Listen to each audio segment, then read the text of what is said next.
അതെ അതെ. അപ്പൊ അതെ വീണ്ടും അവൻ വന്നോ? അവൻ തന്നെയാണല്ലോ. ഇവൻ കറങ്ങി കറങ്ങി വരുമായിരുന്നു കേട്ടോ. അല്ലടാ അവനല്ലേ അത്? അല്ല അവൻ തന്നെയാണ്. അല്ലെന്നേ. എന്തെങ്കിലും ആവട്ടെ. നീ നമ്മുടെ മണാലി ടൗണിന്റെ കോർ സെന്ററിലേക്ക് എത്തി. ഒരുപാട് കടകൾ ഈ രാത്രിയാണെങ്കിൽ പോലും എന്തോരം ടൂറിസ്റ്റുകളല്ലേ അവിടെ വരുന്നത്. അതെ അതെ. അവിടെ മെയിൻ അട്രാക്ഷൻ എന്താ പറയുക, ഞാൻ ഇവിടെ പോകുമ്പോൾ തന്നെ ഏറ്റവും അവിടെ സ്വെറ്റർ വാങ്ങണമെന്ന് ഞാൻ വിചാരിച്ചു. ഞാൻ ഓർക്കുന്നുണ്ട്. അവിടെ അത്രയും തണുപ്പത്തല്ലേ, നമ്മൾ വേനൽക്കാലത്തായിട്ട് പോലും അതായത് ഏപ്രിൽ മാസത്തായിട്ട് പോലും നല്ല തണുപ്പ് നമുക്ക് ഫീൽ ചെയ്യുന്നുണ്ടായിരുന്നു. അപ്പൊ തീർച്ചയായും നമ്മൾ അവിടുത്തെ സ്വെറ്റർ വാങ്ങിക്കഴിഞ്ഞാൽ ഇവിടെ നമുക്ക് തണുപ്പ് ഒട്ടും തോന്നില്ല. ശരി കേട്ടോ. അങ്ങനെ പക്ഷേ ഈ സെറ്റൊക്കെ വാങ്ങിക്കൊണ്ട് വന്നോട്ടെ. അപ്പൊ എനിക്ക് ഒരെണ്ണം വാങ്ങി, വീട്ടിൽ അമ്മയ്ക്ക് ഒരെണ്ണം വാങ്ങിയിരുന്നു. പക്ഷേ എന്താ കാര്യം എന്ന് വെച്ച് കഴിഞ്ഞിട്ടുണ്ടെങ്കിൽ ഇവിടെ ഇട്ട് കഴിഞ്ഞാൽ നമ്മൾ ഇവിടുത്തെ തണുപ്പിൽ ഭയങ്കര ചൂട് ഫീൽ ചെയ്യുന്നുണ്ട്. ഭയങ്കര ചൂടെന്ന് പറഞ്ഞാൽ നമുക്ക് നമ്മുടെ സാധാ സെറ്റർ തന്നെ ഇവിടെ സ്യൂട്ടബിൾ. മണാലിയിലെ സെറ്റർ ഇവിടെ ശരിക്കും സ്യൂട്ടബിൾ അല്ല. അതെ, അവിടെ നമ്മൾ അവിടെ അത് യൂസ് ചെയ്യുമ്പോഴത്തേക്ക് നമുക്ക് എന്താ പറയുക, തണുപ്പ് കാര്യമായിട്ട് അറിയില്ല. പക്ഷേ നാട്ടിലേക്ക് വന്നു കഴിയുമ്പോഴത്തേക്ക് നമുക്ക് എന്താ ചൂട് വേണമെങ്കിൽ അതിനകത്ത് കയറി ഇരിക്കാൻ പറയുന്നത്. നമ്മൾ തെർമൽസ് ഇടുന്നതിനെക്കാട്ടിലും ചൂടാണ്, ഭയങ്കര ചൂടാണ്. പക്ഷേ എനിക്കൊരു ഭയങ്കര ഒരു ആഗ്രഹം ഉണ്ടായതുകൊണ്ട് അത് വാങ്ങിക്കൊണ്ട് വന്നു കേട്ടോ. പിന്നെ ഇവിടെ നമുക്ക് ഓരോ കടകളും നോക്കിക്കട എല്ലാം ടൂറിസ്റ്റിന് വേണ്ടിയിട്ട് തുറന്നു വെച്ച പോലെ അല്ലേ. എന്തൊരു ആക്റ്റീവാ നോക്കിക്കുക ടൗൺ. ഈ മണാലി എന്ന് പറഞ്ഞൊരു യൂത്തുകളുടെ സ്വപ്നമാണ്, പ്രത്യേകിച്ച് സൗത്ത് ഇന്ത്യയിൽ.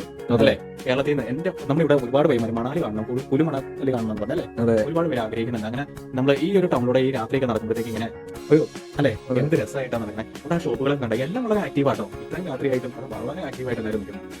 ഇതുപോലെ ടൂറിസ്റ്റുകൾ നമ്മൾ വീണ്ടും വീണ്ടും പറയുന്ന ടൂറിസ്റ്റുകൾ ഇഷ്ടം പോലെ ഉണ്ട്. ടൂറിസ്റ്റ് ഡെസ്റ്റിനേഷൻ ആണ്, അപ്പോൾ ഓഫ്കോഴ്സ് ടൂറിസ്റ്റ് ഉണ്ടാവുമല്ലോ.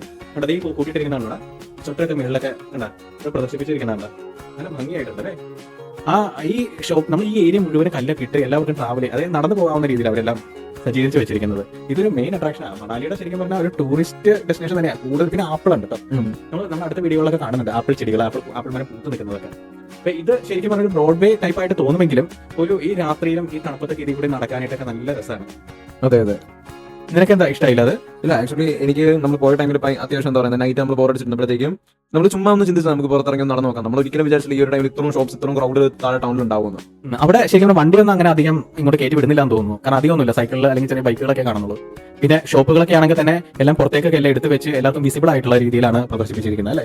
അതെ അതെ. എല്ലാവരും കയറി നോക്കുന്നുണ്ട്. വാങ്ങുന്നുണ്ടോന്ന് അറിയത്തില്ല. നമ്മൾ 2 സെറ്റർ വാങ്ങി, പിന്നെ ഒരു ലേഡീസിന്റെ കുറച്ച് ഡ്രസ്സുകളൊക്കെ വാങ്ങിയിരുന്നു. അവിടെ എന്തായാലും മണാലിയിൽ എത്തിയിട്ട് നമ്മൾ ഷോപ്പിംഗ് ചെയ്തില്ലെങ്കിൽ മോശമല്ലേ. അതെ. പിന്നെ നമ്മൾ ചോക്ലേറ്റ്സ് മേടിച്ചായിരുന്നു കേട്ടോ. അവിടുത്തെ ഹോം മെയ്ഡ് ചോക്ലേറ്റ്സ്. അതിനിടയ്ക്ക് നമ്മൾ വേറെ യാത്രയിൽ കാണിക്കുന്നത് നമ്മൾ ഈ സ്വെറ്ററൊക്കെ ഉണ്ടാക്കുന്നില്ലേ കംപ്ലീറ്റ് ഒക്കെ, അതിന്റെ ഫാക്ടറിയിലൊക്കെ പോയിരുന്നു. അതെ, അത് നല്ലൊരു എക്സ്പീരിയൻസ് ആയിരുന്നു കേട്ടോ. ഈ തണുപ്പത്ത് ഇങ്ങനെ വേർക്കാതെ ഇങ്ങനെ നടക്കാനൊക്കെ ഒരു നല്ല രസമായിരുന്നു. നമുക്കൊരു വൈബാണ് ഈ സമയത്ത്, പ്രത്യേകിച്ച് ഇത്രയും ക്രൗഡായിട്ട് ഫീൽ ചെയ്യും. അതെ, എന്ന് പറയുമ്പോൾ അറ്റ്മോസ്ഫിയർ ഭയങ്കര എന്താ പറയുന്നത്, ചില്ലിയെന്ന് നമുക്ക് പറയാം. ചില്ലിയെന്നല്ല നമുക്ക് പറയാം, നമ്മൾ ഫ്രിഡ്ജിനകത്തോടെ നടക്കുന്ന ആ ഒരു ഫീൽ ആയിരുന്നു. പിന്നെ അത് കൂടാതെ തന്നെ നമ്മുടെ ഹിമാചൽ പ്രദേശിലൂടെ ഇതിലൊക്കെ നടക്കുന്നുണ്ട്. അത് രണ്ടും വ്യത്യസ്ത രീതിയിലല്ലേ. അവിടെ തണുപ്പുണ്ട്, പക്ഷെ ഒരു ഫീൽ വ്യത്യാസമുണ്ട് ഇവിടെ. അതെ അതെ. ഇനി നമുക്ക് പകല് മണാലി കാണണം, രോഹ്താങ് പാസ് പോകണം, അങ്ങനെ എന്തൊക്കെ ആക്ടിവിറ്റീസ് കിടക്കുന്നത് അല്ലേ.